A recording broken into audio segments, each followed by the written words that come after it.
Ito ang Presidential Broadcast Service. Radyo Pilipinas. Radyo Publiko Ng bagong Pilipinas para sa bagong Pilipino. Naghahatid ng mahahalagang balita at impormasyon na guugnay ng pamahalaan sa sambayanan. Tulay sa himpapawid ng serbisyo publiko. Radyo Pilipinas. Radyo Publiko. Ang boses ng Pangulo. Sa Iloilo, Radyo Pilipinas. 585 AM. Philippine Standard Time, alas 8:37 na sa aga.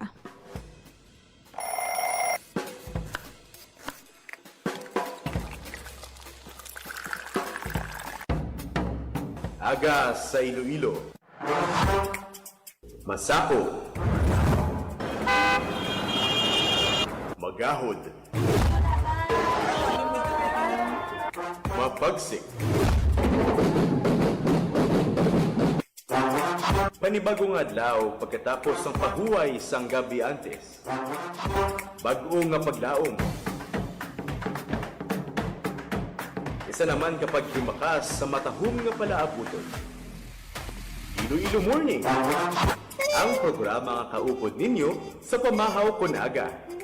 Magadulong sa labing ulihi nga balita, mga istorya halin sa Iloilo, kag iban nga bahin sang rehiyon, mga ginahuluhang balan, kag mga trending topic sa social media.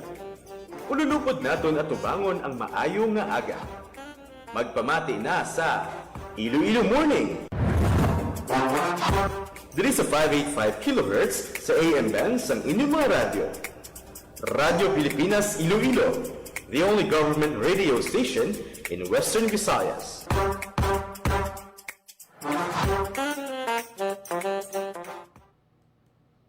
Maayong aga Pilipinas, maayong aga Western Visayas.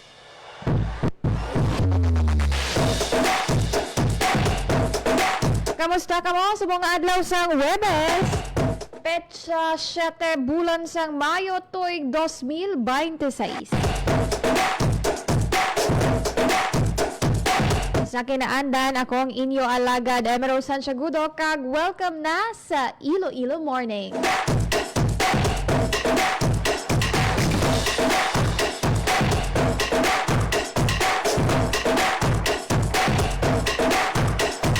Adlaw na kita sa Huwebes, kag kung ari ka mo diri sa may syudad sang Iloilo, sa lalo pag doon ang medyo magalumon na panahon diri sa syudad sang Iloilo, medyo hindi nato makita ang tirak ni Haring Adlaw. Actually, pagpadulong kayo na sa opisina, doon na batsyagan naton nga may mga pagtalaghi, especially dila sa may area sang Molo. Pero base sa pag-asa, ang heat index diri sa Iloilo City arag gyapon sa 41 degrees Celsius. Although sa aton nga pagbantay sa mga heat index no halin sang Lunes, daw sa buong adlaw ang pinakamanubo. So base sa monitoring sang pag-asa, amo ini ang mga heat index ha. Sa Iloilo City, ang heat index is 41 degrees Celsius. Pareho lang sa may heat index sa Dumangas, Iloilo Province, nga ara man sa 41 degrees Celsius. Dito naman sa area sang Capiz, no, medyo manubo-nubo, 40 degrees Celsius sa Rojas City, kag 39 degrees Celsius sa Mambusaw, Capiz.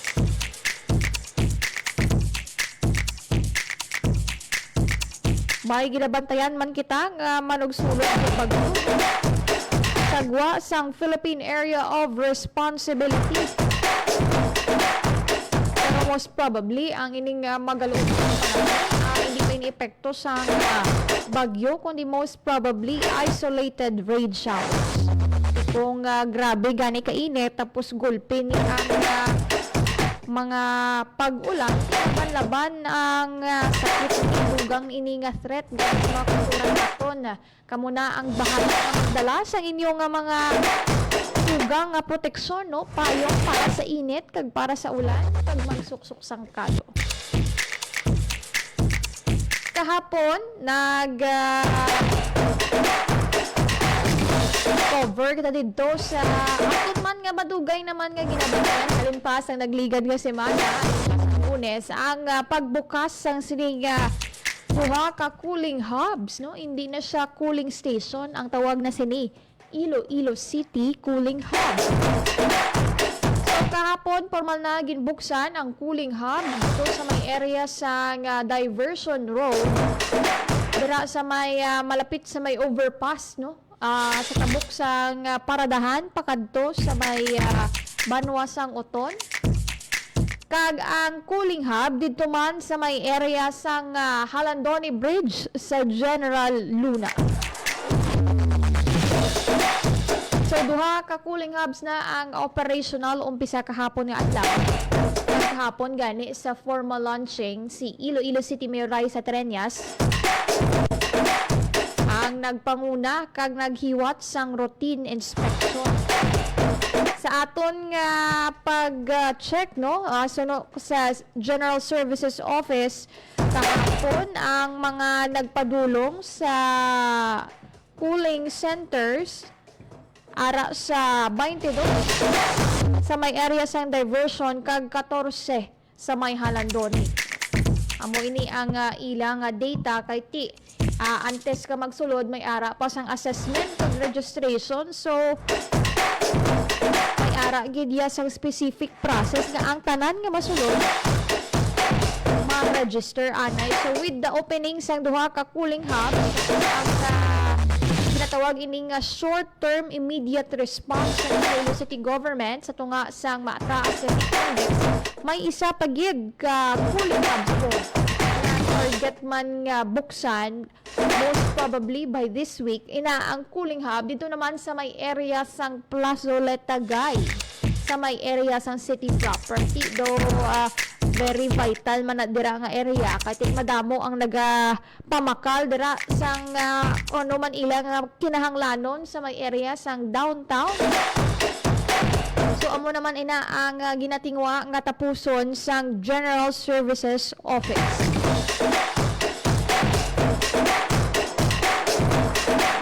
Nag-mention man kahapon ng alkalde sa pila pagid ka mga initiatives sang Iloilo City Government kaangay sang pag-repurpose sang sining cooling hub sa tiwan na bala nga hindi na mag-init sa iban pa nga mga katuyuan. Kaangay sa na-mention na naton nga rain shelters.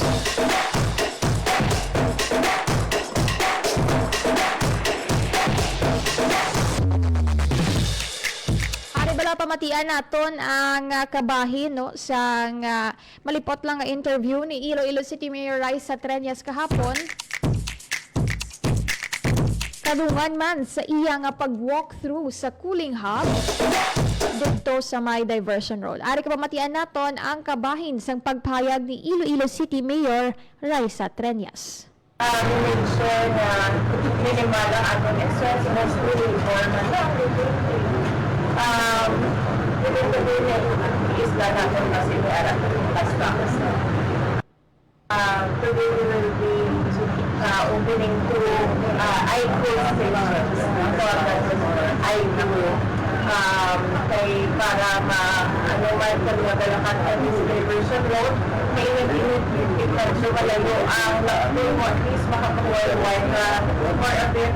And may area kung hindi ka makabulaw. Ako daan personal din ng hypertension. Dapat siya din una akong mainom. Pag-isay na ko ibaan ko nga aga inyo sa pitulo ko. So makarelate din ako sa mga hypertension. Amo nila sang nakita natin na may among project mo namin. Marami ang bakulit ko na tumatagdali sa syudad. We will be having more I-cool stations. This is the government side initiative. I have received some partners from the private sectors that will help establish also cooling stations sa ilang mga establishments. Kasi sa sagwa lang to make sure na ang mga Ilonggos men huway-huwayan kung nainitan. So we will be happy as we make tomorrow together with the private sector. Idamo na na-pledge. There's this new technology na paint na pwede na lower down sa temperature 2 to 3 So, ang paint nila, kasi maka-paint ka 1 to 2 degrees, kaya na namang panubo. But we'll review ang specs ng aircon, kung paano mag-evaluate and we will make sure na upgrade. Ano ang mga purpose sa mga cooling fan? So, first sa mga kapag-ground, like I've said, may hypertension, kaya ako niya, ano man, ka-insulited na kung may high blood ka, dapat siya gabit kung mainit, kataas nilang imong BP. Mula nga may butangan natin din sa area, yung ating mga assessment, the first day, especially kung walain man siya mo, papa-assess ka na sa ating medical officers na delivery. And then we have water stations man. And then once nga makapaguglaw ka na, reassess ka na yung what, and then makamaka. Para sa we can repurpose naman ini sa iba't pagiging function. May ginaplan si Mayor. Puntangan natin facility nga gako ang pag-insang water. Kung gusto hindi magamit ni Mayor as rain. Remember I posted the other day na may anak kita sa additional na mga green panels.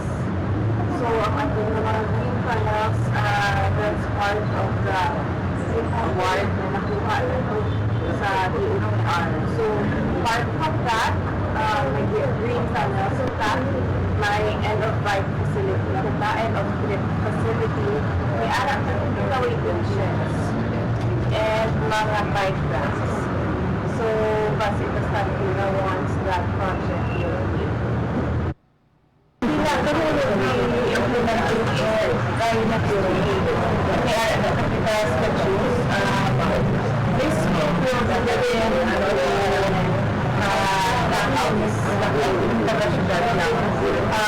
and then ang ating tricycle and jeep for next week na lang kasi. But once may crisis, sige, kung nagaling lang ba, once na mag-end ang declaration sa Malacanang na wala na emergency, state of emergency, all of that. Nabatian ang kabayan sa interview naton kahapon kay Iloilo City Mayor Raisa Treñas. Sa mga na-mention sang alkaldeng low cost lang or halos wala sang gastos ang syudad sa pagpatindog sa sining mga cooling hubs o cooling stations, yung mga repurposed ini, no? Kag sa flooring nga himo sa ecoboards pakadto sa repurposed nga container van. Ang ilalang niya nga gastos is ang labor, no? Pati ang mga pulungkuan gikan sa repair hub sang GSO. Actually kahapon nakapadulong kita dito sa sulod. Ang area sa cooling station kung sa din siya nahamtang, ara gid mismo directly sa may kilid sa bike lane dira sa may diversion road. So ang init gid dia fully absorbed na gid dia kay direkta nga nagaigo. So may ara lang sang slight difference, no? Kung maghalin ka sa sagwa kang magsulod ka, masiling mo gid nga may difference. Hindi gid amo nang matugnawan kay gid pagkasulod mo. So wala na yung adjustment kay solar powered ini.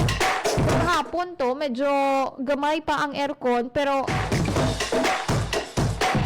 base man sa aton nga nakuwang impormasyon ginpaislan ang aircon ni Mayor Raisa Treñas dito sa may area sang diversion agud mag baskog-baskog gawa ang iya nga buga.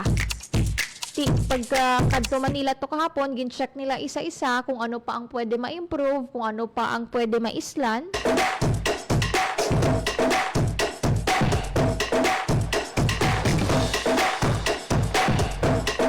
Importante may ara sang standby personnel dito ang City Health Office. Actually kahapon pag opening madamo ang nagpa-check sa ilang blood pressure. So may standby kita nga personnel gikan sa City Health Office.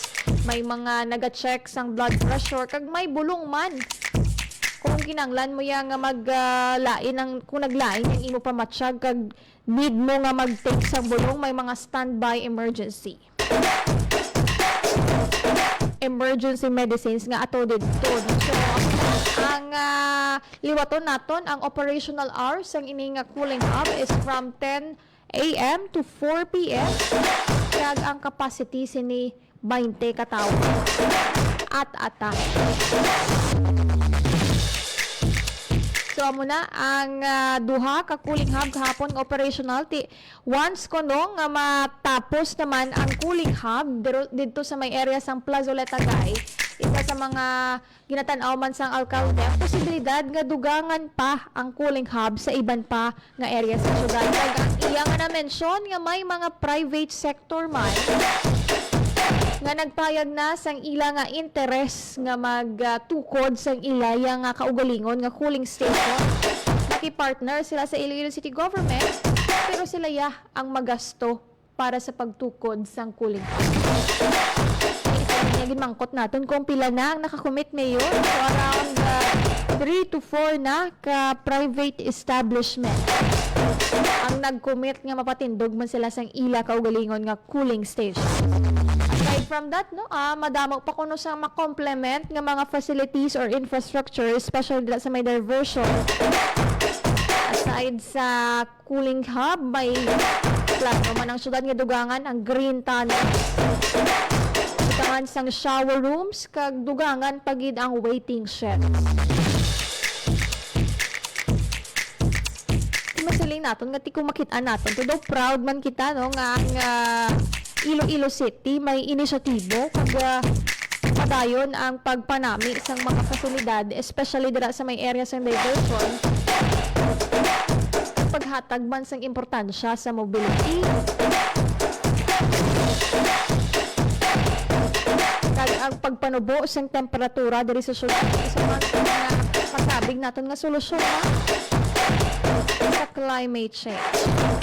Pero ang long-term solution sa gihapon amo na ang pagpananom sang puno sang native trees. Amo na ang tree planting program ya sang syudad. Magapadayon at amo ni ang ginakabig sa gihapon nga long-term solution. Isa man gali sa mga na-mention sang alkalde ang tagtaganay sang fuel subsidy coupon sa ating nga taxi drivers na tuwaton na ina this week sa pagbukod nga Biyernes sa Mayo 8.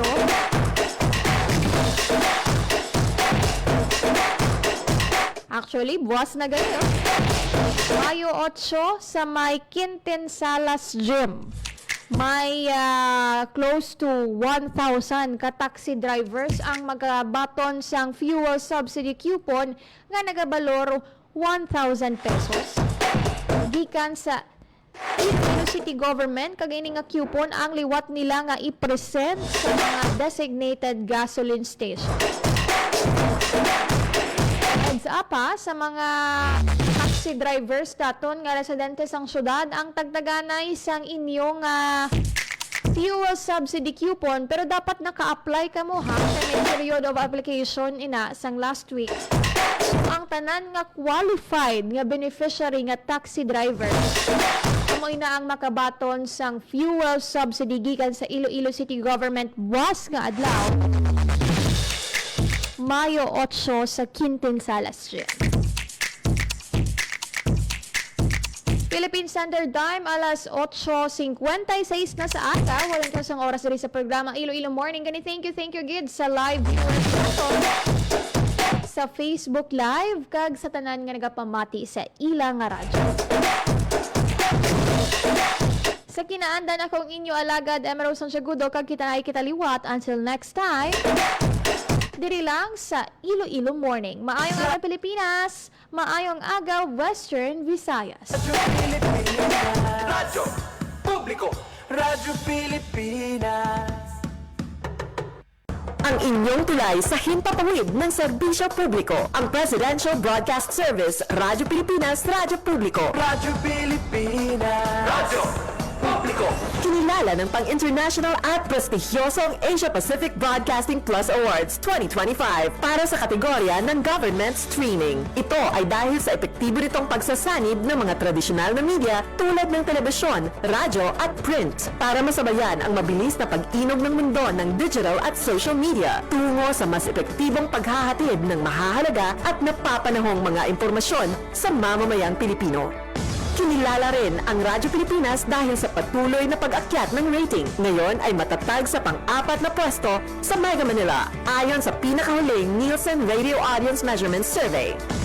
At sa social media, nakamit ang mahigit 2,000% pagtaas ng bilang ng mga sumusubaybay sa Radyo Pilipinas page sa unang bahagi ng 2025. Patunay ito na ang inyong Radyo Pilipinas Radyo Publiko ay tunay na kaagapay ng inyong pamahalaan sa paghahatid ng serbisyo sa mga mamamayang Pilipino.